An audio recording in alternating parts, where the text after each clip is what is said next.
Hi అండి. ఈరోజు మనము లెఫ్ట్ ఓవర్ చపాతీతోటి పోహలా చేసుకుందామండి. నేనైతే 2 లెఫ్ట్ ఓవర్ చపాతీలు బాగా పొడి చేసుకున్నాను, గ్రైండ్ చేసుకున్నాను. ఇలా పొడి పొడి అవుతుంది.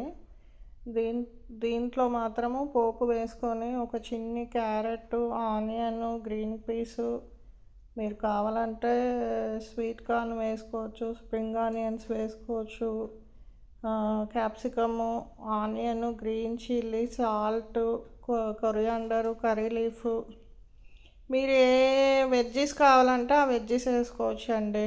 మీరు ఇంకా దీంట్లో పన్నీర్ కూడా యాడ్ చేసుకోవచ్చు. మీరు ఏ వెజ్జీస్ అంటే ఆ వెజ్జీస్ వేసుకోవచ్చు. దీన్ని బాగా కొంచెం ఫ్రై అయిన తర్వాత ఆ పొడి మొత్తం దీంట్లో వేయాలి. వేసిన తర్వాత కొంచెం కొరియాండరు, కొంచెం లెమను, మీకు కావాలంటే కొంచెము ధనియా పౌడరు, జీరా పౌడర్ అవి కూడా వేసుకోవచ్చు. వేసుకుంటే ఇంకా కొంచెం టేస్ట్ ఇంక్రీజ్ అవుతుంది.